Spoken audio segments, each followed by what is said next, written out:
इस वीडियो पे बहुत ही तगड़ा रिस्पांस दिखाई है।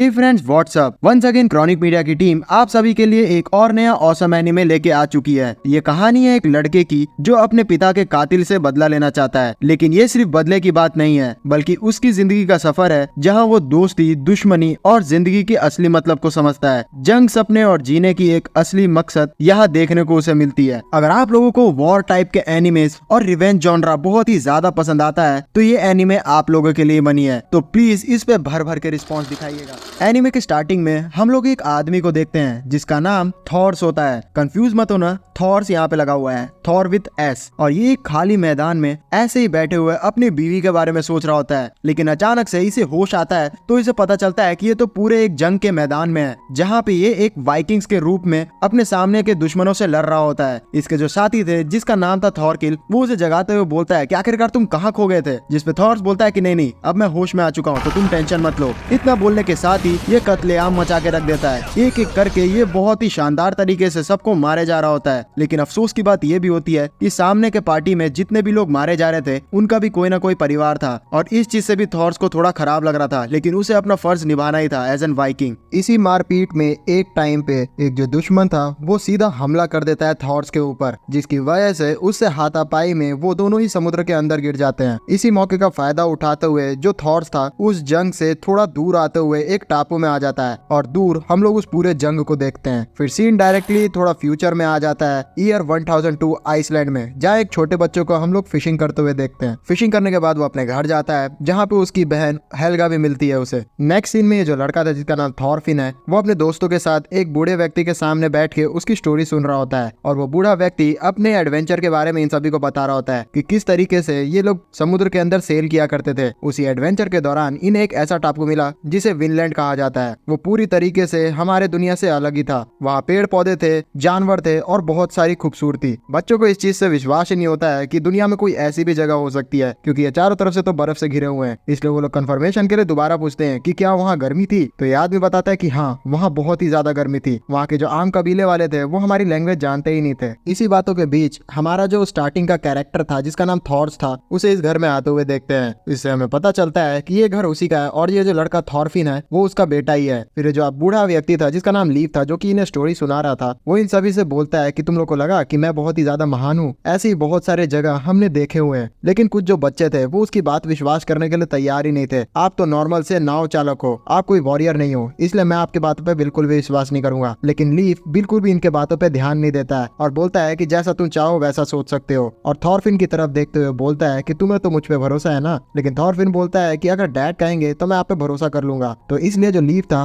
वो थॉर्स की तरफ देखते हुए बोलता है कि इन सभी को बताओ कि मैं योद्धा हूँ। लेकिन थॉर्स इसकी बातों को थोड़ा टाल देता है और सारे बच्चों को घर जाने के लिए बोलता है। फिर सीन शिफ्ट होता है और हम लोग इन सारे लोगों को देखते हैं कि ये लोग खाना खाने की तैयारी कर रहे होते हैं। खाना खाते वक्त जो लीफ और थॉर्स थे वो आपस में बात कर रहे थे कि इस पूरे जगह में बहुत ज्यादा ठंड बढ़ते जा रही है। वो समय दूर नहीं है जब यहाँ कोई भी आदमी नहीं रह पाएगा। दूर सोया हुआ जो थॉरफिन था वो अपने सपनों में देख रहा था कि वो एडवेंचर करते हुए विनलैंड की तरफ जा रहा है, लेकिन अचानक से एक मॉन्स्टर आके उसे जोर से जकड़ लेता है। उसकी नींद टूट जाती है और उसे पता चलता है कि ये काम उसकी बहन कर रही है। तो उसे डांटते हुए वो यहाँ से भगाने की कोशिश करता है, लेकिन वो उसे चुप करवाते हुए सुला देती है। फिर सुबह हो जाता है जहाँ थॉर्स और हेल्गा इनके छत पे पड़ी हुई जितनी भी बर्फ थी उसको साफ कर रहे थे, लेकिन गलती से फिसलते हुए जो हेल्गा थी वो जमीन पे गिर जाती है। तो थॉर्स उससे उसका हालचाल पूछता है, लेकिन उसे ऐसा लगता है कि उसके पैर के नीचे कुछ है, इसलिए वो बर्फ को खोदने लग जाती है और उसे बहुत ही बड़ा झटका लगता है, क्योंकि उसे दिखता है कि एक इंसान जिसके गले में चेन बंधा हुआ है वो बर्फ के नीचे दबा हुआ है। दूसरी तरफ तरफ जो थॉरफिन था वो लीफ के साथ था और उसे पूछ रहा होता है कि आपने जितनी भी स्टोरी सुनाई थी क्या वो सच्ची थी। तो लीफ बोलता है कि सच की क्या बात है, मैं यहाँ पे बिल्कुल भी झूठ नहीं बोलता, विनलैंड जैसी जगह जरूर है। तो थॉरफिन उन्हें बोलता है कि आप मेरे को अपने साथ क्यों नहीं ले लेते एडवेंचर के लिए, डैड मुझे कभी नहीं जाने देते। जिसपे लीफ बोलता है कि तुम्हारे डैड तुम्हारी चिंता करते हैं, समुद्र कोई मजाक का घर नहीं है बेटे, हम लोगों ने समुद्र में बहुत सारे कष्ट सहे हैं, एक समय तो ऐसा भी आया था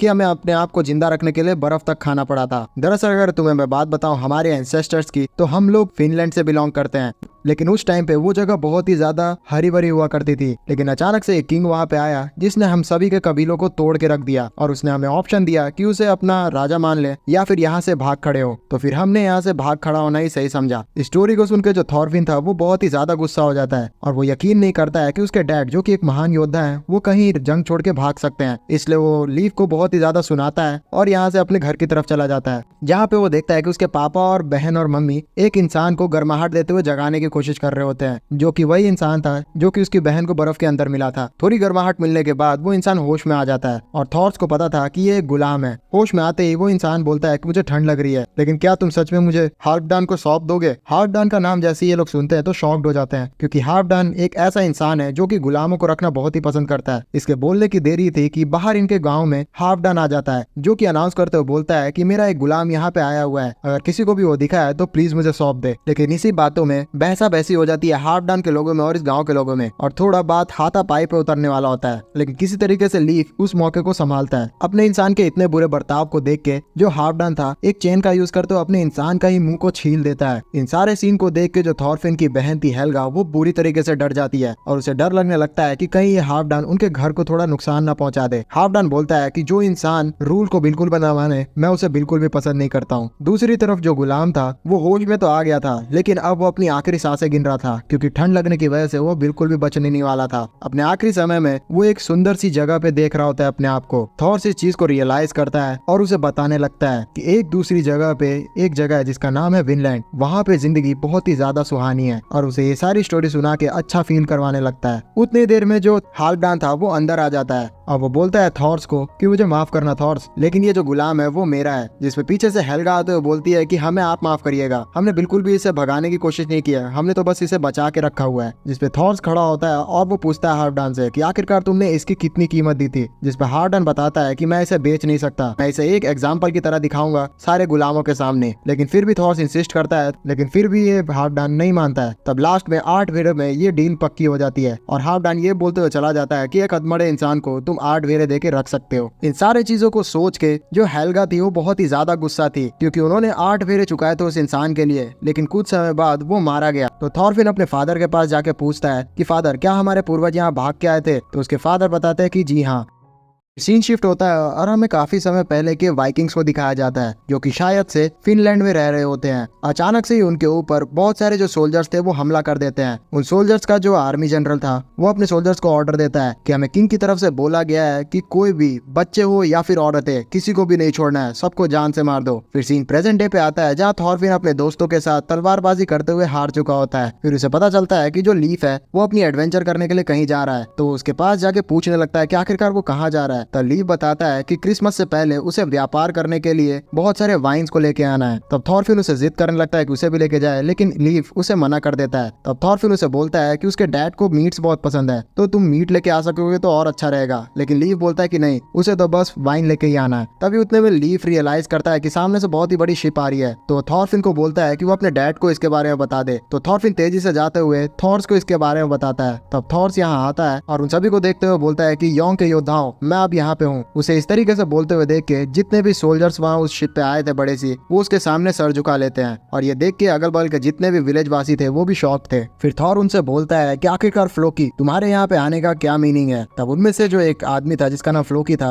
वो थॉर्स को बोलता है कि उसे इन्वाइट करने के लिए घर पे। तो थॉर्स ऐसा ही करता है। नेक्स्ट सीन में हम लोग इन दोनों को सामने बैठे हुए देखते हैं, जहाँ पे फ्लोकी उन्हें बताता है कि अंग्रेजों ने हमारे ऊपर बहुत ही बुरी तरीके से हमला कर दिया, जिसमें हमारे किंग की भी जो बेटी थी वो मारी गई, और अब यहाँ पे हमारे पास बहुत ही बड़ा मौका है एज एन वॉरियर चमकने का, और हमारे किंग ने तुम्हें दोबारा से मौका दिया है कि तुम हमारे आर्मी को ज्वाइन कर लो। हमारे आर्मी को छोड़ देने के बाद भी तुम्हें यहाँ पे दोबारा मौका दिया जा रहा है, तो इसे बिल्कुल भी मत छोड़ो। लेकिन थॉर्स फिर भी इस गाँव को छोड़ना नहीं चाह रहा होता है, तो इनडायरेक्टली जो फ्लोकी था वो उसे इस गाँव के बारे में धमकाते हुए बोलता है कि इस जगह पे लगता नहीं कि कोई भी जंग करना जानता है। देखो अगर तुम यहाँ पे नहीं आए तो हो सकता है कि हम लोग आगे चल के जंग भी हार जाए और मेरे किंग की बहुत ही ज्यादा बेइज्जती हो जाए, और इस बेइज्जती को मैं आसानी से तो जाने नहीं दूंगा, इसलिए उसके बदले में मैं कुछ यहाँ से लेके जाके ही रहूंगा, तो तुम समझ जाओ। दूसरी तरफ लीफ सारे बच्चों को बता रहा होता है कि जॉन वाइकिंग्स एक बहुत ही बड़ा कबीला है जो कि इतने ज्यादा ताकतवर है कि जो विनलैंड की सेना है वो भी उनसे टैक्स नहीं वसूलती है, और मुझे लगता है कि जो हमारा थॉर्स है वो उसी का साथी रह चुका है। उतने में जितने भी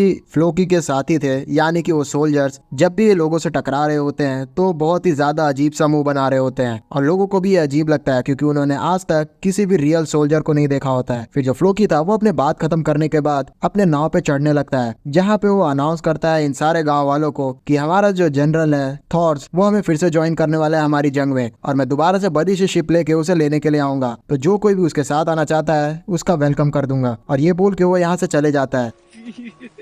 हम लड़ाई में जाएंगे।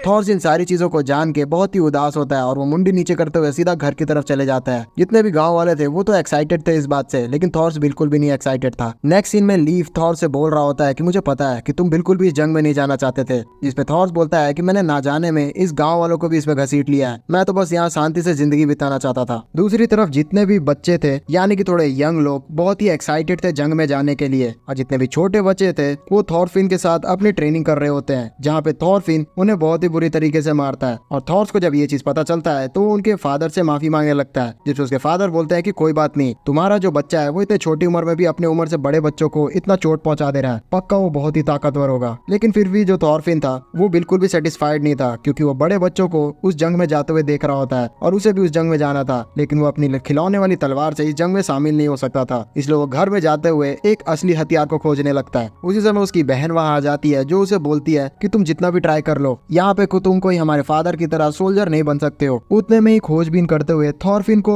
अपने फादर के हथियार मिल जाता है, और वो जैसे ही उस डैगर को निकालता है तो थॉर्स उस डैगर को अपने हाथ से पकड़ लेता है, जिससे उसमें खून आ जाता है। और फिर थॉरफिन को बोलते हुए वो बोलता है कि तुम्हें क्या लगता है तुम एक वॉरियर क्यों बनना चाहते हो? तो थॉरफिन बोलता है कि अपने दुश्मनों को मारने के लिए, जिसपे थॉर्स पूछता है तुम्हारे दुश्मन कौन है आखिर? तो थॉरफिन बताता है हाल्फडान जैसे लोग। तब थॉर्स उसे समझाने लगता है कि तुम अभी बहुत ही छोटे हो, तुम्हारे कोई भी दुश्मन नहीं है, लेकिन थॉरफिन को ये बात पसंद नहीं आती है और वो उसे बोलता है कि नहीं, आप ही तो इस जंग में जा रहे हो और आप बहुत ही ज्यादा लोगों को जान से मारिएगा, इसलिए मैं भी ये चीज करना चाहता हूँ। और वो नाराज होते हुए यहाँ से चले जाता है। दूसरी तरफ एक अनजान टापू पे बहुत सारे जो लोग थे वो ऐसी मस्ती मजाक कर रहे होते हैं, जिसे घर के अंदर से फ्लोकी भी देख रहा होता है, और वो बोलता है कि एस्केलार्ड तुम्हारे जितने भी लोग हैं वो बहुत ही बदतमीज हैं। जिसपे एस्केलार्ड बताता है कि अरे नहीं, वो लोग बहुत ही नॉर्मल हैं, बस थोड़ी सी मस्ती कर रहे हैं, उन्हें क्रिश्चियन लोग बिल्कुल भी पसंद नहीं। वैसे भी अब हम लोग को काम की बात करनी चाहिए क्योंकि मेरे लोग यहाँ रुक के बहुत ही बोर हो चुके हैं। तब फ्लोकी वहाँ बैठते हुए उसे बोलता है कि कोई भी बदलाव नहीं हुआ है, मैं तुम्हें उसकी लाश के बदले में 2.5 किलोग्राम सोना दूंगा और उसकी शिप और सारा सामान तुम्हारा होगा, तुम्हें बस इतना करना है कि थॉर्स को जान से मार दो।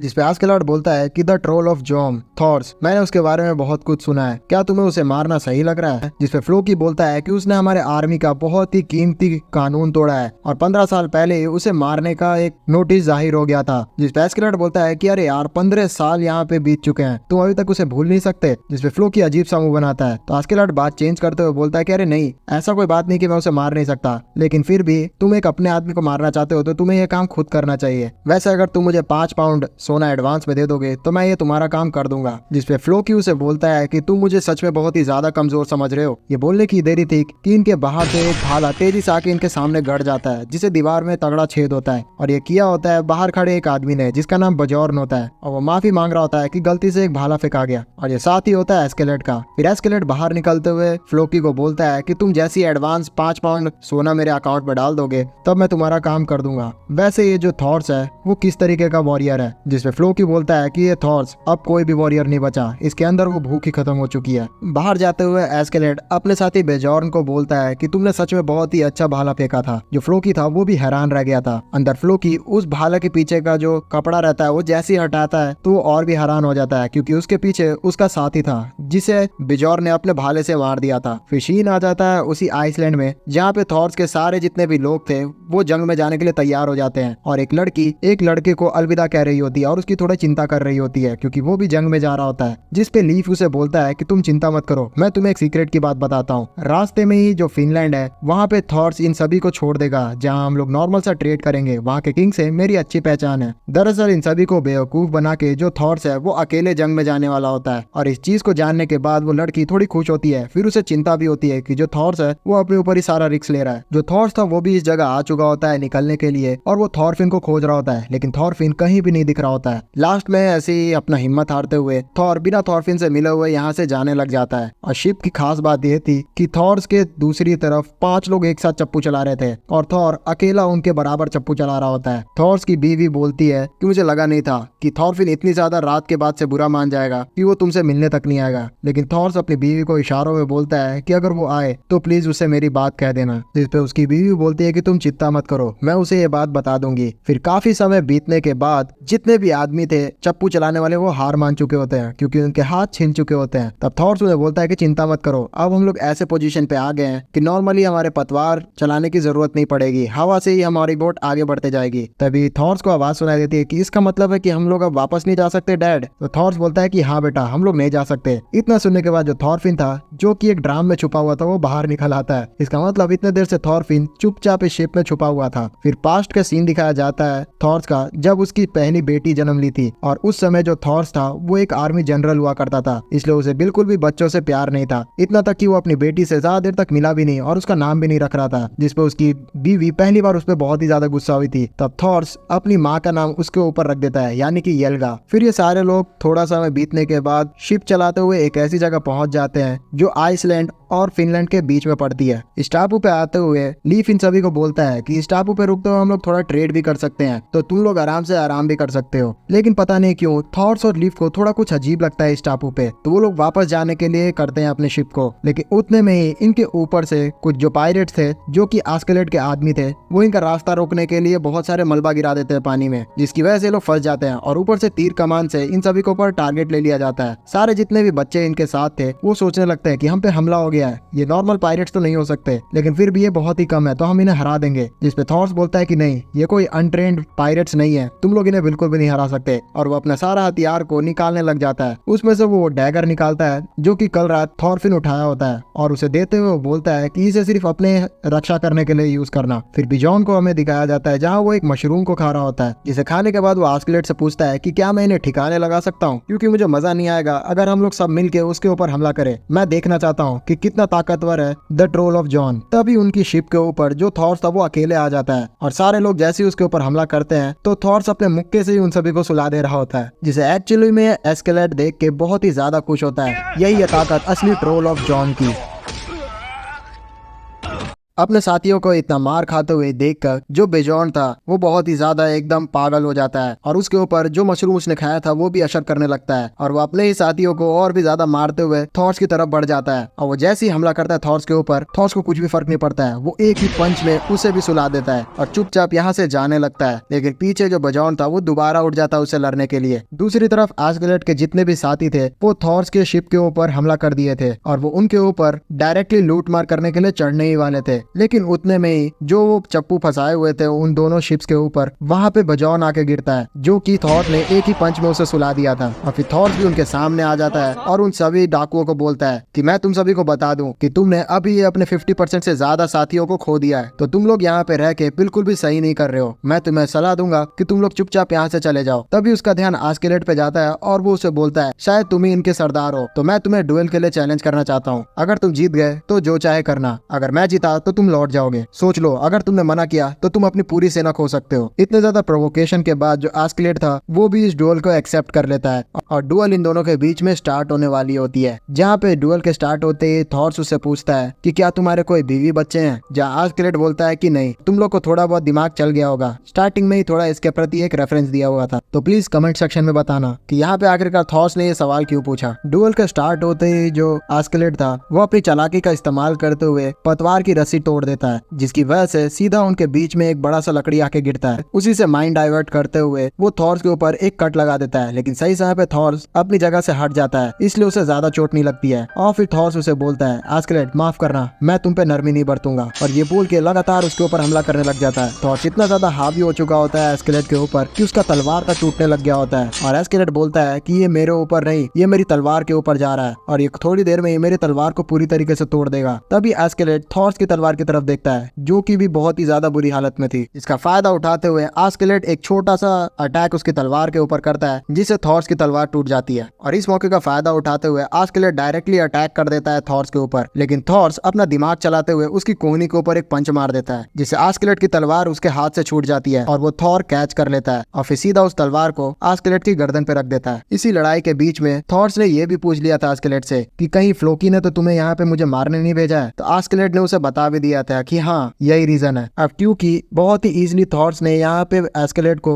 बुरे हालत में फंसा दिया है, तभी आस्किलेड को भी पता चल जाता है कि शुरू से ही थॉर्स ने ये प्लान किया हुआ था कि आस्किलेड उसकी तलवार को तोड़ेगा और उसका यूज करते हुए थॉर्स उसकी तलवार को छीन लेगा। फिर आस्किलेड थॉर्स को बोलता है कि अब देख क्या रहे हो, मार दो मुझे, लेकिन थॉर्स बोलता है कि तुम हार मान लो। लेकिन आस्किलेड बोलता है कि पीछे देखो, यहाँ पे मेरे पूरे साथी है और मैं इनका एक लीडर हूँ, तो मैं इनके सामने बिल्कुल भी हार नहीं मान सकता। और थॉर्स एक बात बताना, मैं तुम्हारे टैलेंट को देख के ये तो समझ गया हूँ कि तुम सच में बहुत ही ज्यादा ताकतवर हो, तुम एक पूरी आर्मी को संभाल सकते हो, तो तुम अपना टैलेंट यहाँ रह के वेस्ट क्यों कर रहे हो। जिसपे थॉर्स बोलता है कि मुझे एक तलवार पे निर्भर होना पड़ता है और एक कोई भी अच्छा वॉरियर एक तलवार पे निर्भर नहीं रह सकता, इसलिए मैंने ये सारी चीजें छोड़ दी हैं। तभी उसी समय जो बिजॉन था उसे होश आ जाता है और वो तेजी से जाते हुए थॉरफिन के गर्दन के ऊपर चाकू रख देता है और थॉर्स को बोलता है कि अगर तुम हिले तो यहाँ पे मैं तुम्हारे बेटे को काट के रख दूंगा। तब आस्किलेड हंसते हुए थॉर्स को बोलता है कि तुम्हें क्या लगा मैं यहाँ डुएल के रूल को मानूंगा। तभी थॉर्स उसके गर्दन के ऊपर तलवार लगते हुए बोलता है कि आस्किलेड तुमने मैच के रूल तोड़े, इसलिए मैं ये मैच जीत गया। तब आस्किलेड बोलता है कि तो क्या हुआ, वैसे भी मेरा काम तुम्हें बस मारना ही है। तभी जो थॉर्स था वो अपनी तलवार पानी के अंदर फेंक देता है। इसके बाद आस्किलेड एक इशारा करता है और ऊपर से जितने भी उसके सोल्जर्स तीरंधनुष ताने हुए थे वो सीधा थॉर्स के ऊपर अटैक कर देते हैं, जिससे एक के बाद एक तीर उसके अंदर आर पार हो जाती है। तब थॉर्स बोलता है कि आस्किलेड मैं ये मैच जीता हूँ, तो एक योद्धा के तौर पर तुम्हें अपने वादा को पूरा करना होगा और मुझे छोड़कर किसी को भी हानि नहीं पहुंचानी होगी। तब आस्किलेड बोलता है कि मेरे पूर्वज आर्टोरियस के नाम पर मैं अपनी सेना को वापस ले जाऊंगा। तब इसी बीच जो थॉर्स था वो लीफ की तरफ देखते हुए बोलता है कि मेरी गर्दन को तुम राजा के हवाले कर देना, क्योंकि अगर उसे पता चला कि मैं जिंदा बच गया हूँ तो हमारे गाँव को बिल्कुल भी नहीं छोड़ेगा। और लीफ इमोशनली इस चीज को मान जाता है। तब थॉर बिजॉन की तरफ देखते हुए बोलता है कि मैंने तुम्हारा बात को मान लिया है, तो प्लीज मेरे बेटे को छोड़ दो। तब बिजॉन वैसा ही करता है। फिर तेजी से जो थॉरफिन था वो अपने फादर की तरफ चला जाता है और उसे हक कर लेता है और रोने लग जाता है। फिर सीन शिफ्ट होता है और जो आस्किलेड था वो कैलकुलेट कर रहा होता है कि उनकी डैमेज कितनी हुई, जहाँ पे 29 लोग घायल हुए थे लेकिन एक भी मारा नहीं गया। मतलब थॉर्स किसी को भी मारना नहीं चाहता था। और ये जो शिप चला रहा था आस्किलेड वो दरअसल थॉर्स की शिप थी, जिसमें दूर खड़ा थॉरफिन भी उन्हें दिख रहा था और वो बहुत ही ज्यादा एकदम गुस्से में था। वो जोरों से चिल्लाते हुए आस्किलेड के लोगों को बोलता है कि मैं तुम्हें बिल्कुल भी छोड़ूंगा नहीं, मैं तुम्हें जान से मार दूंगा। जिसपे आस्किलेड बोलता है कि उसे इग्नोर करो, वैसे भी वो कुछ समय में मारा जाएगा। कुछ समय बाद जो आस्किलेड के साथी थे वो इंग्लैंड के विसिनिटी ऑफ हम्बर रिवर में पहुंचते हैं ताकि वो थोड़ा बहुत आराम कर सके। और थॉरफिन भी उसी जगह पे उतरते हुए जंगल की तरफ भागता हुआ जाता है। दरअसल उसे बहुत ही ज्यादा प्यास लगी हुई थी, लेकिन थोड़ा दूर चलते हुए भी उसे कुछ भी पानी नहीं मिलता है, इसलिए वो प्यास के मारे बेहोश हो जाता है। कुछ देर बाद थॉरफिन को होश आता है और उसे पानी भी मिल जाता है। उसे पीते हुए वो थोड़ा चैन की सांस लेता है, लेकिन वो सामने देखता है कि आस्किलेड के सारे जो साथी थे उस पूरे टापू के लोगों को बुरी तरीके से मारे जा रहे थे और उनके घर जलाते हुए दहशत फैला रहे थे, जिसे देख के थॉरफिन को बहुत ही ज्यादा नफरत होती है। वो रात के अंधेरे में डायरेक्टली आस्किलेड के पास पहुंच जाता है और एक तलवार उठाते हुए उसको मारने की कोशिश करता है, लेकिन कुछ सोचते हुए वो वहीं पे रुक जाता है और चुपचाप यहाँ से चले जाता है। हमें दिखाया जाता है कि आस्किलेड उस समय सोया हुआ नहीं था और वो भी इस चीज को नोटिस करता है। सुबह होने के बाद थॉरफिन डायरेक्टली आस्किलेड को चैलेंज करता है कि वो उसके साथ एक डुएल करना चाहता है अपने फादर का बदला लेने के लिए। इस पे आस्किलेड उसे बोलता है कि कल जैसे रात में तुम्हें मौका मिला था उसी समय तुम्हें तुम्हें मुझे मार देना चाहिए था। लेकिन थॉरफिन बोलता है कि मैं थॉर्स का बेटा हूँ और ऐसी नीच हरकतें मैं कभी भी नहीं करता, मेरे चैलेंज को एक्सेप्ट करो। तब एस्केलेड उसके चैलेंज को एक्सेप्ट कर लेता है। तभी थॉरफिन उसके ऊपर तलवार से हमला करता है, लेकिन वो पीछे जाके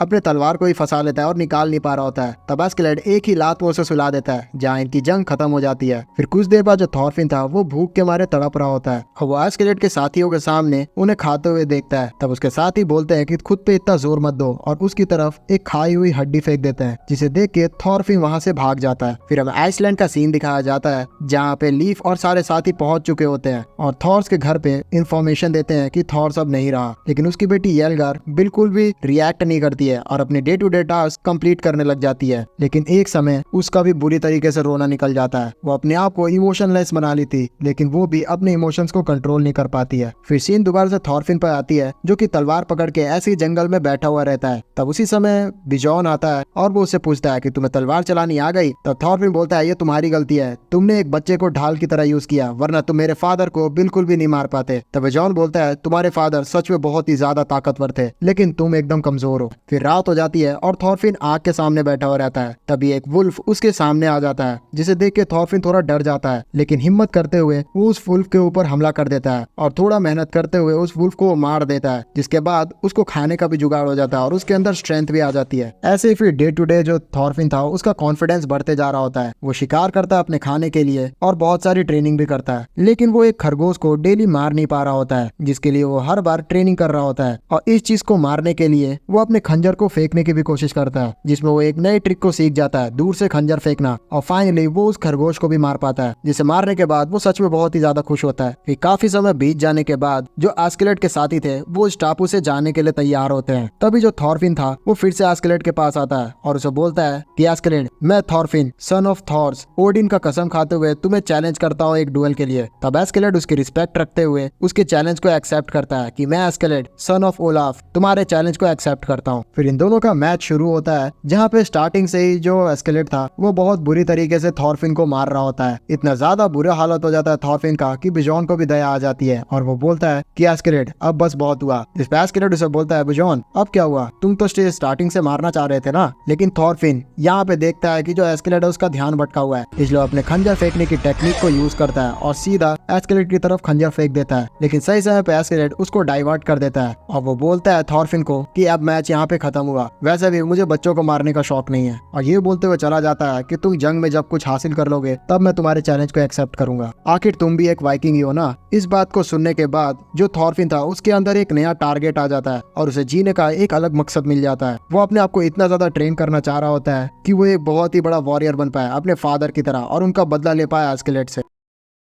वाइकिंग्स हमेशा से इंग्लैंड में ही रहना चाहते थे, एक बड़ी उपजाऊ और सुंदर जमीन में। तो कुछ समय पे फायदा उठाते हुए जो वाइकिंग्स थे उन्होंने इंग्लैंड के ऊपर हमला किया और एक एक करके समुद्री तटों पे बस गए। उन्होंने उत्तरी इलाकों में अपनी ताकत को भी बढ़ाया। लेकिन 1002 एडी में जो इंग्लैंड की सेना थी उन्होंने जितने भी वाइकिंग्स वहाँ बस गए थे इंग्लैंड में उन सभी को मारना शुरू कर दिया। बदले में जो डेनमार्क था उन्होंने इंग्लैंड के ऊपर अपने योद्धा भेजना शुरू कर दिए। इसी समय से जो वाइकिंग्स थे वो जंग में शामिल होने लग गए और उन्होंने अपने आप को बिल्कुल जंग में ही जोड़ दिया। फिर हमें एस्केलेड की सेना को दिखाया जाता है जो कि इंग्लैंड के विसिनिटी ऑफ गेनसबर्ग में पहुंच चुके होते हैं, जहाँ पे एस्केलेड को पता चलता है कि जो डेनमार्क का राजा है वो किसी भी पायरेट्स को अपने आर्मी में शामिल कर ले रहा है। इसलिए एस्केलेड भी डिसाइड करता है कि वो डेनमार्क की तरफ से लड़ेगा, बदले में उसे बहुत सारे सोने और जेवरात मिलेंगे। फिर रात हो जाती है और एस्केलेड के साथ ही खाना पीना खा रहे होते हैं और जो थॉरफिन था वो भी इसी तरफ खाना ढूंढ रहा होता है। जो एस्केलेड और बियॉन थे वो वाइकिंग से बात कर रहे होते हैं उनको सपोर्ट दिखाने के लिए। और जैसे ही डेनमार्क और एस्केलेड के बीच में डील फिक्स होती है उनके ऊपर हमला हो जाता है और एस्केलेड को भी अपने बहुत सारे साथी वहाँ पे गंवाने पड़ते हैं। इसी बीच थॉरफिन के भी ऊपर एक सोल्जर हमला कर देता है, लेकिन मौके पे ही एस्केलेड वहाँ आता है और उस आदमी को मार देता है। फिर दोबारा से एक सोल्जर थॉरफिन के ऊपर हमला करता है, लेकिन इस बार थॉरफिन उसके ऊपर बेरहमी से अटैक कर देता है और उसे जान से मार देता है। इसी तरीके से थॉरफिन के अंदर किसी भी इंसान को मारने की हिम्मत आती है और वो एक सोल्जर बनते जाता है। लगातार ट्रेनिंग करते हुए और प्रैक्टिकल एक्सपोजर की वजह से वो अपने अंदर बहुत ही डेवलपमेंट कर रहा होता है है और इसे हमें टाइम स्किप के द्वारा दिखाया जाता है। फिर इनडायरेक्टली जो थॉरफिन था वो एस्केलेड के टीम में काम करना शुरू कर दिया था अपने आप को ट्रेन करने के लिए। ऐसे ही एक मिशन के दौरान एस्केलेड उसे एक डिफिकल्ट मिशन पे भेजता है जहाँ पे थॉरफिन की हालत बुरी तरीके से खराब हो जाती है और वो अधमरी हालत में एक नदी में तैरते हुए जा रहा होता है जहाँ पे एक बूढ़ी औरत अपनी पोती के साथ बैठी हुई रहती है और उसे थॉरफिन इस हालत में दिखता है, इसलिए उसके मरहम पट्टी करने के लिए वो उसे अपने घर पे ले आती है। तभी उस बूढ़ी औरत के घर के बाहर इंग्लैंड का सोल्जर आता है जो कि थॉरफिन को ही खोज रहा था। जिस बातों में बुढ़िया को पता चल जाता है कि जो थॉरफिन है वो दरअसल एक पायरेट है, लेकिन फिर भी वो उसकी जान बचाते हुए इंग्लैंड के सोल्जर को गुमराह कर देती है और ये जगह होता है East Anglia, the East of England. और इस समय पे थॉरफिन 12 साल का हो चुका होता है। फिर रात हो जाती है जहाँ पे थॉरफिन को होश आ चुका होता है और वो जानता है कि यहाँ जो बुढ़िया है उसने उसकी जान बचाई है, इसलिए वो उसे वार्न करते हुए बोलता है कि भागो। और इतना बोलने के बाद वो उस घर में पूरा आग लगा देता है। बुढ़िया ये सारी चीजों को देख के एकदम शॉक्ड हो जाती है कि ये जो थॉरफिन है जो कि एक बच्चा है वो कितना ज्यादा बेरहम है। अपने आंखों के सामने थॉरफिन जितने भी इंग्लैंड के सोल्जर्स आ रहे थे उन्हें पलक झपकते हुए मार रहा होता है और थॉरफिन भी ये नोटिस कर लेता है कि वो बुढ़िया उसे ही देख रही होती है। दरअसल थॉरफिन ने इस घर को इसलिए जलाया था ताकि एस्केलेड के साथियों को सिग्नल मिल सके और पलक झपकते ही एस्केलेड के साथी जगह पे हमला कर देते हैं और इसी भीड़ में वो बुढ़िया भी गायब हो जाती है। फिर देखते ही देखते 4 साल बीत जाते हैं और डेनमार्क और इंग्लैंड के बीच में इसी तरीके से वॉर चल ही रहा था इन 4 सालों में। लेकिन अब 1012 AD में डेनमार्क का जो राजा था वो अपने जंग को रोक देता है क्योंकि अब सर्दियां आ चुकी है और अब वो अगली गर्मियों में इंग्लैंड के ऊपर हमला करेंगे। और क्योंकि अब जंग रुक चुका था इसलिए एस्केलेड और उसके साथियों की बिल्कुल भी कमाई नहीं होती है, तो वो डेनमार्क को छोड़ते हुए फ्रांस की तरफ चला जाता है। और इस समय फ्रांस के एक शहर के ऊपर 2 राजाओं के बीच में जंग हो रही थी और एस्केलेड इसी का फायदा उठाना चाहता था। दरअसल वो दूसरे पार्टी के राजा से हाथ मिला लेगा जिसमें वो उसकी हेल्प करेगा इस शहर को लूटने के लिए और बदले में वो आधा आधा प्रॉफिट बांट लेगा। और बस अब एस्केलेड को ये बात अब उस राजा की तरफ पहुंचानी थी और इस काम के लिए एस्केलेड थॉरफिन को चुनता है। तो जो थॉरफिन था वो इस बात को करने के लिए तैयार हो जाता है और वो अपने डैगर को अपने पास छुपाते हुए जाता है और एस्केलेड को बोलता है कि तुमने मुझसे कहा था कि अगर मैं अपने जंग में बहुत सारा नाम को हासिल कर लूं, जो कि मैंने अभी इतने सालों में किया है, मैंने बहुत सारे लोगों को जान से मारा है और बदले में तुमने कहा था कि तुम मुझसे डुअल मैच करोगे, लेकिन तुमने अभी तक मेरा वो वादा पूरा नहीं किया है। जिस पे एस्केलेड बोलता है कि अगर तुम इस बार एक सर ले आते हो वो भी हेलमेट के साथ, तो मैं पक्का अपना वादा पूरा करूंगा। तो ये सुन के जो थॉरफिन था वो वहां से चले जाता है। थोड़ी देर बाद जो थॉरफिन था वो उसी राजा के पास पहुंच जाता है जिससे ये लोग दोस्ती करना चाह रहे थे और वहाँ पे कुछ सोल्जर्स उसे रोक लेते हैं। तब थॉरफिन उन्हें बोलता है कि मैं एक मैसेंजर हूँ, तुम में से किसी को नॉर्स आती है, लेकिन किसी भी सोल्जर को उसकी भाषा समझ नहीं आ रही होती है। तभी पीछे एक आदमी को नॉर्स आ रही होती है जिसे वो समझ जाता है कि वो राजा से दरअसल यहाँ पे संधि करना चाहता है। तो सारे लोग थॉरफिन को बांध के उनके राजा के सामने ले आते हैं। तब थॉरफिन अपना सारा प्लान उस राजा को बता देता है जिससे वो राजा आधी लूट उसे देने के लिए मान जाता है। फिर अगले दिन ये सारे लोग मिलके उस राजा को सपोर्ट करने लगते हैं और जंग जैसे ही शुरू होती है तो थॉरफिन उस राजा से पूछता है कि दरअसल उस साइड के जो लीडर है वो कौन है। तो वो बताता है कि जिसने हेलमेट पहना हुआ है वो, जिसे देखने के बाद थॉरफिन को याद आता है कि एस्केलेड ने कहा था कि अगर वो कोई हेलमेट पहना हुआ सर को ले आता है तो उसका काम हो जाएगा। तो ये सोच के वो सीधा उसकी तरफ भागना शुरू कर देता है और तभी पीछे से एंट्री होती है एस्केलेड और उसकी सेना की।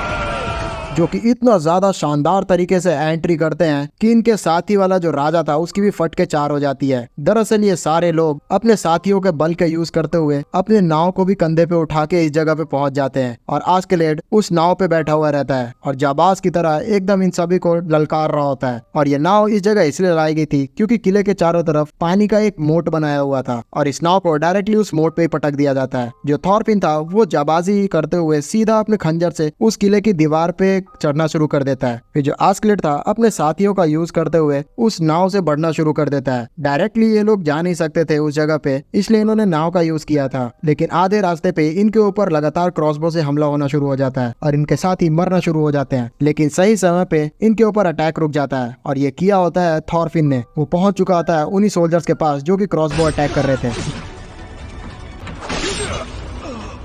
जिस चीज को देख के जो एस्केलेड था खुश होता है और अपने साथियों को हमला करने के लिए बोलता है। थॉरफिन इतना ज्यादा ताकतवर हो गया था कि वो लगातार सारे सोल्जर्स को मारते हुए जा रहा था। वो एक के बाद एक एकदम गाजर मूली की तरह उन सभी को काट रहा था और उनके लीडर के पास जाके झटके में ही उनकी गर्दन को काट देता है। लेकिन गलती से जो मुंडी था वो पानी में गिरना शुरू हो जाता है और थॉरफिन के लिए बुरी बात थी क्योंकि वो उस मुंडी को सीधा एस्केलेड को देना चाहता था, इसलिए वो डायरेक्टली उस नदी में उस मुंडी को बचाने के लिए कूद जाता है। दूसरी तरफ एस्केलेड की जो सेना थी वो शहर के अंदर घुस जाती है और वो उनके के सैनिकों से लड़ना शुरू कर देती है। और तीसरी तरफ उस राजा के सैनिक जो कि आस्कलेड के अभी साथी हैं, वो दीवार को तोड़ते हुए इसके अंदर घुस जाते हैं। लेकिन वो देखते हैं कि सारे सैनिक जो कि अंदर थे शहर के, वो पहले ही मर चुके हैं। तभी उन सारे सोल्जर्स का राजा आता है जो कि बहुत ही ज्यादा खुश हो रहा था और वो दिमाग लगाते हुए मन में सोचता है कि वो इस जगह पे आएगा और वक्त रहते ही इन सारे पायरेट्स को मार देगा और सारा खजाना खुद ही रख लेगा। लेकिन वो जैसे ही इस जगह पे पहुंचता है और उनके खजाने को लूटने के लिए जाता है तो वो देख के शॉक्ड रह जाता है क्योंकि आस्कलेड के साथियों ने पूरा खजाना भंडार खाली कर दिया होता है। तभी एक आवाज आती है, फ्रांस के लीडर के लिए मेरे पास एक मैसेज है। और ये आवाज होती है आस्कलेड की, लूट के 2 हिस्सों के हिसाब से जीत तुम्हें मिली और खजाना मेरा, और यही थी मेरी आधी आधी लूट का मतलब। अब तो तुम खुश हो ना? बाकी हमने तुम्हें ये शहर दिला दिया है। अपने आप को इतना ज्यादा बेवकूफ बनते हुए देख के वो किंग एकदम पागल हो जाता है और वो कुछ भी बड़बड़ाना शुरू कर देता है। उसका सोल्जर अपने सारे साथियों को बोलता है कि जल्द से जल्द बोट निकालो, हमें इनके ऊपर हमला करना होगा। लेकिन वो बताते हैं कि आस्कलेड के सारे साथियों ने बोट को तबाह कर दिया है, तो वो भी समझ जाता है कि वो इनका कुछ नहीं कर सकता। और दूर खरा जो आस्कलेड था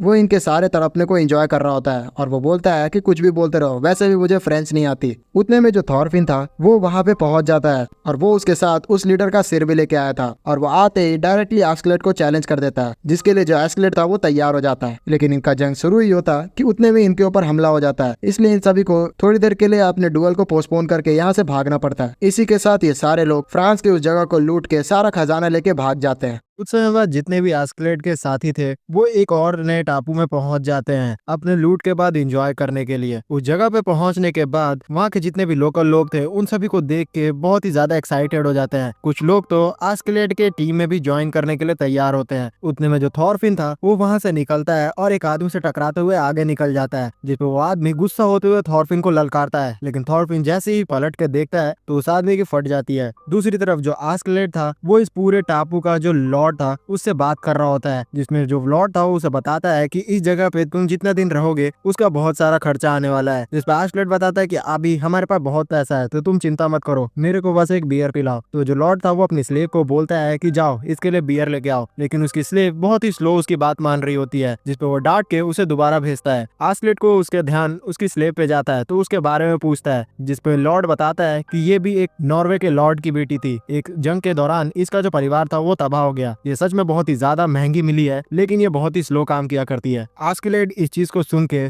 उस लॉर्ड को बोलता है कि यहाँ पे तुम्हारी गलती है। अगर तुम्हारा कोई भी स्लेव जो है वो बहुत ही धीरे तुम्हारी बात मान रहा है तो तुम्हें उसे संभालने नहीं आता, या फिर तुम उसे अच्छे से ऑर्डर नहीं दे सकते। अभी मेरा एक डुअल है तो मैं वहाँ पे जा रहा हूँ इस चीज को थोड़ा फाइट करने के लिए। इतना बोलने के बाद आस्कलेड पहुंच जाता है थॉरफिन से डुअल करने के लिए और इन दोनों के बीच में लड़ाई स्टार्ट होने वाली होती है। आस्कलेड थोड़ा बात करने का ट्राई करता है लेकिन थॉरफिन उसकी बात नहीं सुनता और स्टार्टिंग से उसके ऊपर अटैक करना शुरू कर देता है। आस्कलेड इतना ज्यादा इसको एग्रेसिव देख के पीछे थोड़ा ढकेलता है, लेकिन थॉरफिन बहुत ही ज्यादा गुस्से में लग रहा होता है और लगातार अटैक करके उसका एक बार तलवार छुड़ाने में सफल हो जाता है। लेकिन आस्कलेड अपनी सफलता का यूज करते हुए अपना तलवार फिर से हाथ में पकड़ लेता है। आस्कलेड समझ चुका था कि थॉरफिन को ऐसे हराना मुश्किल होने वाला है, इसलिए वो दिमाग चलाते हुए उसे भड़काना शुरू कर देता है। वो कहता है कि तुम्हारे बाप का क्या नाम था? थॉर।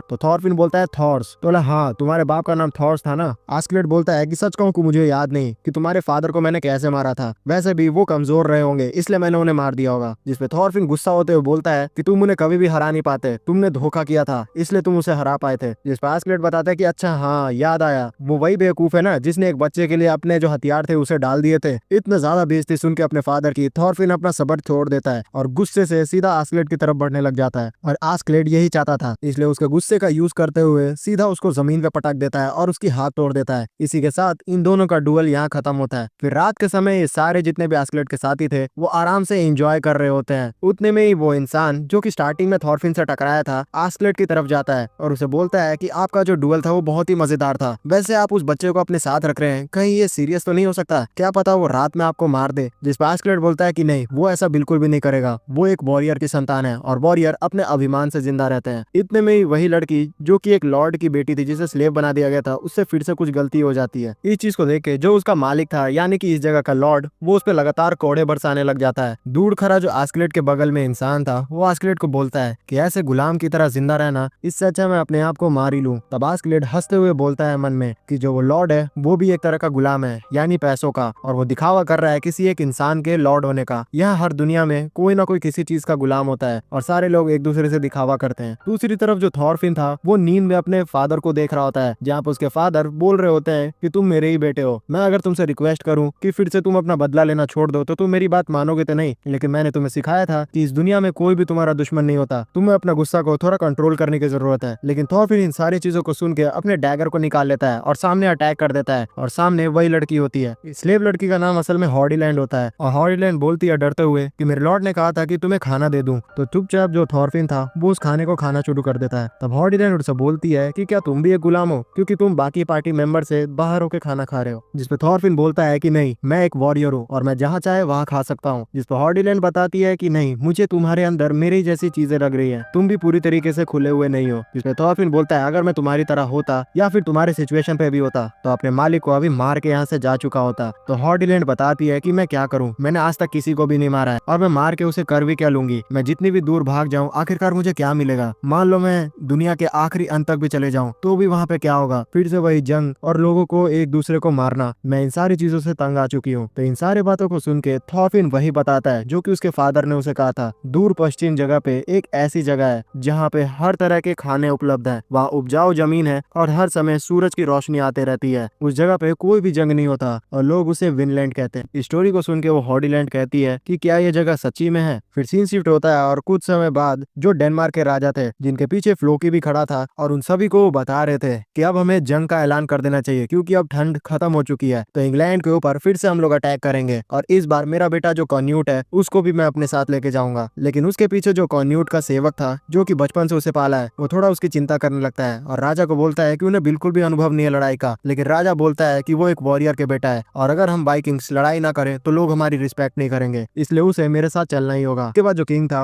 वो इंग्लैंड के ऊपर अटैक कर देता है और काफी सारी जगह को हथिया लेता है, लेकिन वो लंदन में बिल्कुल भी अटैक नहीं कर पाता है क्योंकि वहाँ पे खड़ा था एक ऐसा योद्धा जो कि उनके सारे अटैक को डिफ्लेक्ट कर दे रहा था, जिसका नाम था थॉरकिल।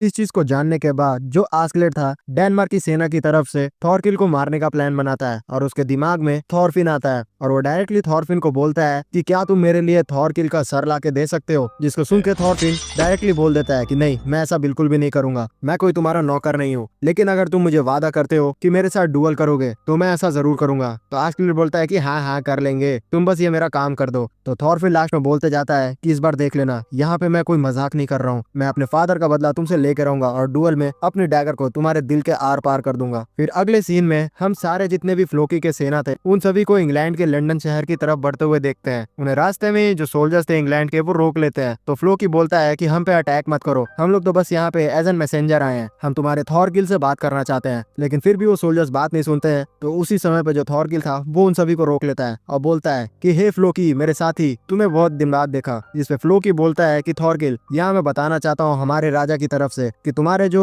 इंग्लैंड के राजा थे वो भाग खड़े हुए हैं फ्रांस की तरफ, तो अब लड़ने का कोई भी मतलब नहीं है, वो अभी भी तुम्हें दूसरा मौका देने के लिए तैयार है और तुम हमारे टीम को ज्वाइन कर लो। वैसे भी तुम हमारे साथ ही लड़ा करते थे बहुत समय पहले, आखिरकार तुम्हें क्या हो गया कि तुमने हमारी टीम को छोड़ दिया और इंग्लैंड ज्वाइन कर ली। जिसपे थॉरकिल बोलता है कि मैं जब इंग्लैंड में आया तब मैंने जाना कि यहाँ के लोग बहुत ही ज्यादा गरीब, कमजोर और निहत्ते हैं। सच में ये जो जगह है बुरी तरीके से बर्बाद हो चुकी है। तब फ्लोकी को लगता है कि अब यहाँ जो थॉरकिल है इस जगह को छोड़ देगा और वो खुश होने लगता है। लेकिन थॉरकिल बोलता है कि नहीं, मैं इसी वजह से इस जगह पे रहना चाहता हूँ क्योंकि इनसे लड़ने में कोई भी मजा नहीं, इसलिए मैं तुमसे लड़ूंगा, बात खत्म। और ये बोल के वो वहाँ से जाने लगता है। उसको रोकते हुए फ्लोकी बोलता है कि तुम टेंशन मत लो, हम तुम्हें इंग्लैंड से भी ज्यादा पैसे देंगे। जिसको सुन के जो थॉरकिल था वो गुस्सा हो जाता है और एक बड़ा सा पत्थर उठा के उनकी तरफ फेंक देता है। तो डर के मारे ये जो लोग थे वो वहाँ से भाग जाते हैं और फिर डायरेक्टली जो फ्लोकी था वो डेनमार्क के किंग की तरफ आता है। फ्लोकी अपने किंग को बताता है कि कोई भी रास्ता नहीं है, थॉरकिल बिल्कुल भी मारने के लिए तैयार नहीं है। तब उसका किंग बोलता है ठीक है, तो अभी कुछ समय में ही उनके ऊपर अटैक कर दो, उनके पूरे शहर को तबाह कर दो। तो बस किंग के सुनने की देरी थी और डेनमार्क की पूरी सेना निकल चुकी होती है लंदन के ब्रिज को तबाह करने के लिए। बहुत सारे जो सोल्जर्स थे वो वहां क्रॉस करने का कोशिश करते हैं, लेकिन लंदन की जो सोल्जर्स थे वो उनके ऊपर तीर कमान से हमला कर देते हैं और उन सभी का बचना मुश्किल हो जाता है। लेकिन एक बोट किसी तरीके से उस ब्रिज की तरफ पहुंच जाती है और वो उस ब्रिज को तोड़ना शुरू करते हैं। लेकिन उसी समय जो थॉरकिल था वो एक लॉक को पकड़ता है और तेजी से उनकी तरफ मारता है, जिससे उनका पूरा शिप ही टूट जाता है। इसके बाद एक के बाद एक लॉक फेंकते हुए वो सारे सारे शिप को तबाह करना शुरू कर देता है। फिर अपने साथी को बोलता है कि देखा, ये मैं एक टेक्निक है जिसका नाम है लॉक थ्रो। उतने में जो आस्कलेड की शिप थी वो भी यहाँ पहुंच चुकी थी थॉरफिन को लेके, लेकिन वो लोग थोड़ी दूर तक रुके हुए थे क्योंकि अगर ज्यादा आगे जाते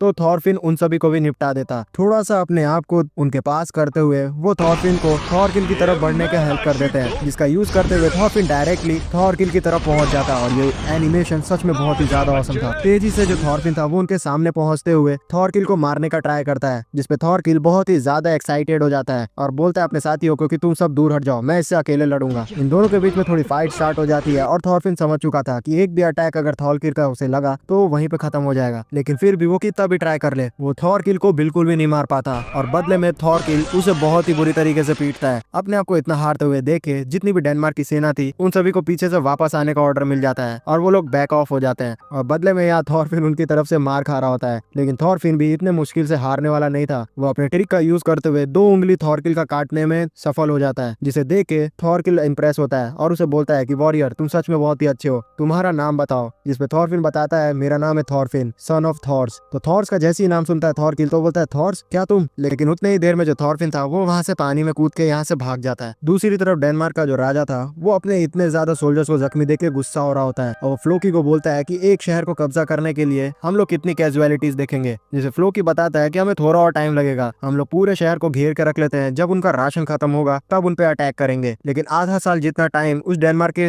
राजा के पास बिल्कुल भी नहीं था। वो बोलता है कि मुझे पूरा का पूरा इंग्लैंड चाहिए, लेकिन अभी हमारे जितने भी सोल्जर्स हैं आधा से ज्यादा पश्चिम की तरफ भेज दो और करीबन 4 से 40 हजार तक सेना जो है उसे लंदन की तरफ भेज दो लड़ने के लिए और उन्हें लीड करेगा कॉन्यूट। कॉन्यूट का सेवक बहुत ही ज्यादा गुस्सा कर रहा था इस डिसीजन से, लेकिन कोई भी उसकी बात नहीं सुनता है। दूसरी तरफ थॉरफिन जो कि बच बचा के लैंड पे आ चुका होता है और उसका पूरा हालत टूट चुका होता है, उसकी पसलियां दर्द कर रही होती है। दूसरी तरफ थॉरकिल के सारे साथी देखते हैं कि किंग स्वेन जो कि डेनमार्क के राजा हैं वो अपने साथियों को लेके वापस लौट रहे हैं, जिससे वो लोग खुश हो जाते हैं। लेकिन थॉरकिल थोड़ा नाराज होता है क्योंकि उसे तो लड़ने से मतलब था। फिर जो आस्कलेड के साथी थे वो भी उसके साथ वेसेक्स नाम के जगह पे जाने के लिए निकल रहे होते हैं। रास्ते में उन्हें थॉरफिन भी मिलता है तो आस्कलेड उससे पूछता है कि वैसे मैं वेसेक्स की तरफ जा रहा हूँ और अगर तुम्हें चलने में दिक्कत है तो मैं तुम्हें यहीं पे छोड़ भी सकता हूँ। लेकिन थॉरफिन उसके साथ चलने के लिए तैयार हो जाता है। यहाँ पे ये बंदा इतना बेइज्जती करता है इसका, फिर भी थॉरफिन बहुत ही नफरत से भरा हुआ है। वो किसी तरीके से भी इसी की हेल्प लेते हुए बहुत ही मजबूत होगा और इसे कोई मारेगा।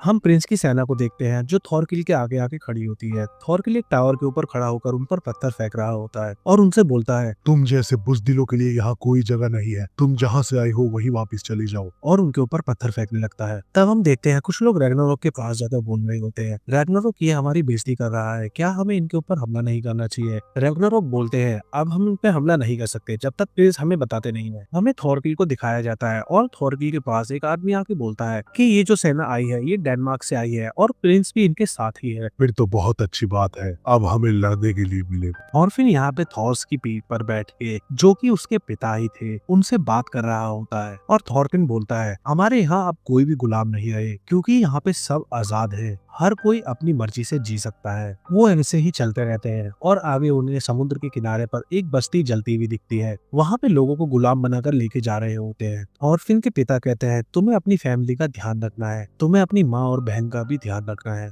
लेकिन थॉरफिन ये सब देख के घबरा जाता है। तभी कुछ सैनिक उसे नोटिस कर लेते हैं और उसके ऊपर हमला कर देते हैं, लेकिन वो तीर थॉरफिन की जगह थॉर्स को लगते हैं और थॉरफिन नींद से जग जाता है। और फिर हमें आस्कलेड की आर्मी को दिखाया जाता है जो मेन आर्मी से अलग हो गए थे। इस वजह से वो गुस्सा भी थे और छोटे मोटी चोरियां करके अपना गुजारा कर रहे हैं और वो इस बात को लेकर आपस में लड़ने लगते हैं। और फिर एक्सलेट के साथ एक पहाड़ी पर होता है। एक्सलेट कहता है कि तुम उर्वे थॉरफिन, सूरज अभी तक उगा नहीं है। थॉरफिन कहता है मुझसे इतनी हमदर्दी मत दिखाओ, मैं तुम्हारा दोस्त नहीं हूँ, मौका मिलते ही मैं तुम्हें जान से मार दूंगा। इस बात को सुनकर एक्सलेट कहता है कि ये तो एक दिन होना ही है, तुम बड़े हो रहे हो और मैं बूढ़ा हो रहा हूँ, तुम मुझे एक न एक दिन हरा ही दोगे। हमसे पहले भी यहाँ पे कोई रहता था जिसे सैक्सन्स ने 500 साल पहले हराया था और आने वाले वक्त में सैक्सन्स को भी कोई हरा ही देगा। ये तो इस दुनिया में चलना ही है, लोग मर जाते हैं और उनके बाद कोई और आ जाता है। थॉरफिन कहता है तुम कहना क्या चाहते हो हो। एक्सेलेट कहता है सेक्सन्स ने रोमन्स को तबाह किया, अब हम सेक्सन्स को तबाह कर रहे हैं और क्रिश्चियंस के अकॉर्डिंग फाइनल जजमेंट भी आने ही वाला है। उस दिन भगवान सबको मार देंगे। और फिर उन्हें सामने से एक सैनिक आता हुआ दिखाई देता है जो कि प्रिंस कन्यूट की सेना में से होता है, जो बताता है कि प्रिंस कन्यूट को थॉरकिल और उसकी सेना ने आकर किडनैप कर लिया है। और वो बताता है कि हमारे सिर्फ 400 सैनिक ही जिंदा बचे हैं और आस्केलेट को भी अपनी सेना में जुड़ने के लिए बोलता है। लेकिन आस्केलेट उसकी गर्दन काट देता है और कहता है हम प्रिंस कन्यूट को अकेले ही बचाएंगे, हमें किसी की भी जरूरत नहीं है, क्योंकि अगर हमने ऐसा कर लिया तो हमें अपना इनाम किसी के साथ बांटना नहीं पड़ेगा। आगे हमें थॉरकिल की सेना दिखाई जाती है जो प्रिंस कैन्यूट, रैग्नारॉक और एक प्रीस्ट को लेकर जा रहे होते हैं।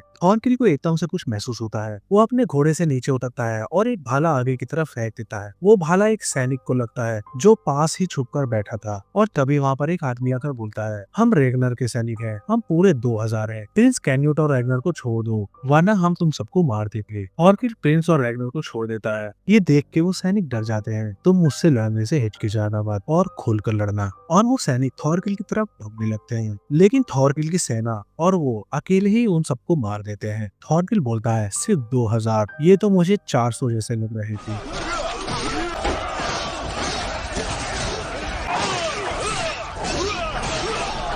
और तभी थॉरकिल को जलने जैसी स्मेल आती है और उन्हें पता चलता है कि जंगल में आग लग चुकी है। ये आग आस्केलेट ने लगाई थी, जिसकी वजह से पूरे जंगल में आग लग जाती है और धुआं हो जाता है। आग लगने की वजह से प्रिंस और थॉरकिल के भी कुछ सैनिक मर जाते हैं। थॉरकिल का साथी कहता है इस जंगल की आग में हमें किसी का भी पता नहीं चलेगा कि कौन अपना साथी है और कौन दुश्मन है, क्योंकि जंगल की आग में मरने से हम शहीद नहीं होंगे और हमें वल्हला में एंट्री नहीं मिलेगी। थॉरकिल बोलता है ये इनका काम नहीं है, ये जरूर किसी और ने करा है, क्योंकि कोई भी अपने प्रिंस को मारना नहीं चाहेगा, यानी कि तीसरा भी कोई और है। प्रिंस कन्यूट को बचाने के लिए थॉरफिन को भेजता है, लेकिन भेजने से पहले वो उसके ऊपर पानी डाल देता है ताकि वो आग में जल ना सके और थॉरफिन निकल जाता है प्रिंस कन्यूट को बचाने के लिए। उसके जाने के बाद बियोन कहता है आस्केलेट से कि अगर हमने प्रिंस कन्यूट को भी जला दिया तो क्या होगा। आस्केलेट कहता है हम किसी को पता नहीं लगने देंगे कि हमने प्रिंस को मारा है। बियोन कहता है क्या सच में प्रिंस को थॉरफिन लेके आ जाएगा। आस्केलेट कहता है कि थॉरफिन को किसी का भी डर नहीं है, वो जरूर प्रिंस को लेकर आ जाएगा। और फिर हमें रैग्नर को दिखाया जाता है जो धीरे धीरे आग में चल रहे थे। वो अटैक उसके सैनिक नहीं करा था। रैग्नर अपने सैनिक से बोलता है तुम देख के हमला करा करो, तुम्हारे हमले से प्रिंस को भी चोट लग सकती थी। और तभी रैग्नर को एक आवाज आती है और रैग्नर बोलता है देखो समझदार लोग ऐसे ही होते हैं जो पहले आवाज लगाकर पूछते हैं। लेकिन वो सैनिक थॉरकिल की सेना में से थे और तभी वो रैग्नर के ऊपर अटैक करने लगते हैं। लेकिन तभी वहाँ पे थॉरफिन आ जाता है और बोलता है तुम ही प्रिंस कन्यूट हो ना, मैं तुम्हें बचाने के लिए आया हूँ। और वो अकेले ही सैनिकों से लड़ने लग जाता है। तभी वहाँ पर थॉरकिल आ जाता है। थॉरकिल बोलता है मुझे पता था हम दोबारा मिलेंगे। वो अपने सैनिकों से बोलता है तुम इससे लड़ रहे थे, इसने तुम्हें अच्छी टक्कर दी होगी। थॉरफिन एक अच्छा योद्धा है, इसने मुझे ये घाव दिया था, तुम इसे कम मत समझना। थॉरकिल थॉरफिन से पूछता है क्या इस आग के पीछे तुम लोग हो। थॉरकिल बोलता है तुम्हारे पिता का नाम थॉर्स है और तुम्हारी माँ का नाम हेल्गा। ये सुन के थॉरफिन चौंक जाता है और थॉरफिन पूछता है तुम मेरे पिता को कैसे जानते हो। थॉरकिल बोलता है अभी पुरानी बातें करने का वक्त नहीं है, अभी मैं प्रिंस को तुम्हें देकर जा रहा हूँ, लेकिन हम दोबारा मिलेंगे अगर तुम इस आग में से जिंदा बच पाए तो। और वो वहाँ से चला जाता है। सो फ्रेंड्स, आपने अभी जिनका आवाज सुना है वो है वाईटी एनिमे, जो कि मेरे बहुत ही अच्छे दोस्त हैं। अगर आपको इनका नरेशन बहुत ही ज्यादा पसंद आया है तो मैं होप करता हूं कि आप इनके चैनल पे उतना ही प्यार बरसाएंगे जितना आप हमारे चैनल पे प्यार बरसाते हैं। इनफैक्ट उससे ज्यादा बरसा सकते हैं, मेरे को बहुत ही खुशी होगी। इनके चैनल का लिंक डिस्क्रिप्शन में दिया हुआ है, साथ ही साथ कमेंट सेक्शन में भी मैं डाल दूंगा। मैं चाहता हूँ कि हम इनके जो सब्सक्राइबर टारगेट है 1000 उसको जल्द से जल्द कंप्लीट करवा दें। हमें साथ मिलकर एक्सप्लेनेशन कम्युनिटी को आगे लेके जाना है। आप लोग सोच रहे होंगे कि अचानक से ये कोलैबोरेशन वीडियो कैसे। सो हम क्रॉनिक मीडिया ने डिसाइड किया है कि हम लोग जितने भी छोटे क्रिएटर्स हैं, इररिस्पेक्टिव ऑफ देयर सब्सक्राइबर्स या फिर व्यूज, हम उन सभी को सपोर्ट करेंगे और उनसे कोलैब होने के लिए तैयार रहेंगे। अगर उससे आप सभी को हेल्प मिलती है तो मुझे उससे कुछ भी प्रॉब्लम नहीं होगी, क्योंकि मेरा जो चैनल है क्रॉनिक मीडिया वो भी किसी की हेल्प से ही बन पाया था, RS प्ले सुपर। तो मैं ये चीज से बिल्कुल भी डिनाई नहीं करता हूँ कि छोटे यूट्यूबर्स आगे नहीं बढ़ सकते। तो मैं ये मोमेंट्स आप लोग को भी देना चाहता हूँ। लेकिन हाँ, यहाँ पे एक कंडीशन जरूर रहेगी कि आप लोग इंथुजियास्टिक होने चाहिए एक्सप्लेनेशन करने के लिए, क्योंकि अगर मुझे थोड़ा सा भी ये चीज लगा कि आप लोग को इंटरेस्ट नहीं है, बस सेक ऑफ डूइंग इट आप एक्सप्लेनेशन कर रहे हैं, तो फिर यार मजा नहीं आएगा। इसलिए आप लोग अगर सच में एक्सप्लेनेशन करना चाहते हैं या फिर आपका कोई अच्छा चैनल है तो मैं उसको बूस्ट देने के लिए बहुत ही ज्यादा खुश रहूंगा। आइए आप मेरे से इंस्टाग्राम पे कांटेक्ट कीजिए या फिर आप मेरे टेलीग्राम के थ्रू कांटेक्ट कीजिए। हम लोग वहाँ पे कोलैबोरेशन करने के लिए बिल्कुल सहमत है आप सबसे। बाकी आपके टैलेंट के ऊपर है कि आप आगे जा पाइएगा कि नहीं। तो चलिए आगे बढ़ते हैं।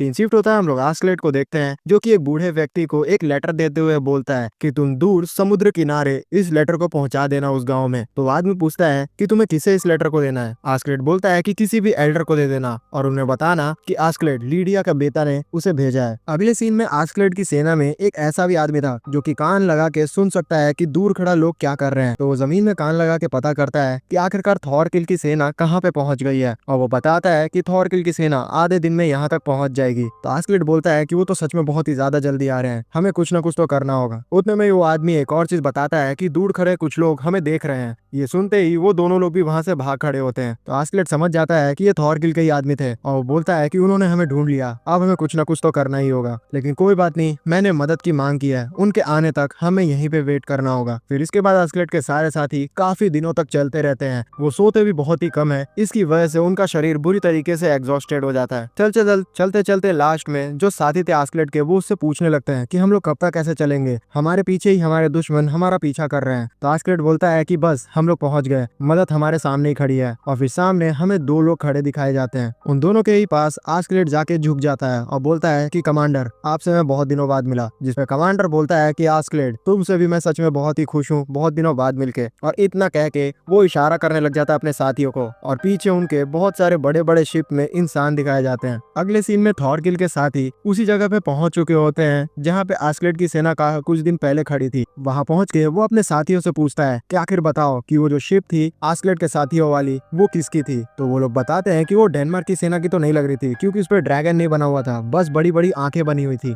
तो थॉरकिल बोलता है कि मुझे लगा नहीं था कि नदी के उस पार वाले जो जगह हैं उनके भी लोग यहाँ पे आ जाएंगे। तो वो लोग बोलते हैं कि नदी के उस पार इंग्लैंड तो नहीं लग रहा है। तो थॉरकिल बताता है कि नहीं, नदी के पार वेल्स है और वेल्स एक ऐसी कंट्री है जहाँ पे बहुत ही ज्यादा पहाड़ है और वहाँ काफी सारी कम चीजें भी मौजूद होती हैं। वेल्स कंट्री हर माने में जो इंग्लैंड है उससे काफी छोटा है। रोमन एम्पायर के खत्म होने के बाद वेल्स को कभी भी एक कंट्री का दर्जा नहीं दिया गया और वेल्स बहुत सारे छोटे छोटे इलाकों में भी बटा हुआ है। और मुझे लगता है कि उन इलाकों के लोग जो है उन्होंने रिक्वेस्ट सुन लिया है आस्कलेट की। फिर हमें वेल्स की जगह दिखाई जाती है जो कि होता है ईस्ट मॉर्गनिंग, जहाँ पे प्रिंस कैन्यूट और आस्कलेट के सारे साथी जो रहते हैं वो पहुंच चुके होते हैं। रैगनर जो कि कैन्यूट का सेवक था वो आस्कलेट को थैंक्स कहता है उसकी इस हेल्प के लिए और वो बोलता है कि जो थॉरकिल है वो तो सिर्फ दांत पीसते ही रह गया होगा, अब बस हमें यहाँ से आगे बढ़ना होगा। समुद्र के किनारे से हम लोग जाएंगे तो बहुत ही जल्दी पहुंच जाएंगे। लेकिन आस्कलेट बोलता है कि नहीं, हम लोग समुद्र के किनारे से नहीं जाएंगे, हम लोग को जमीन का रास्ता ट्रेवल करना होगा। लेकिन रैगनर इस चीज के लिए तैयार नहीं होता है। वो बोलता है कि इस कंट्री के लोग हमें बिल्कुल भी पसंद नहीं करते। तुम क्या चाहते हो कि मैं प्रिंस कैन्यूट के लाइफ को रिस्क में डाल दूं? मैं कभी भी ऐसे पैदल चल के यहाँ से ट्रैवल नहीं करना चाहूंगा। जिसपे आस्कलेट बताता है कि इस कंट्री के लोग मुझे पहचानते हैं, तुम्हारे पास और भी कोई चारा नहीं है, तुम हो सके तो मुझ पर भरोसा कर लो वरना कुछ भी नहीं हो सकता। लेकिन फिर भी अगर तुम्हें इतना ज्यादा चिंता हो रहा है प्रिंस कैन्यूट का तो मैं उनके लिए एक साथी तैयार कर देता हूँ। और फिर इतना बोल के वो थॉरफिन को बुलाता है।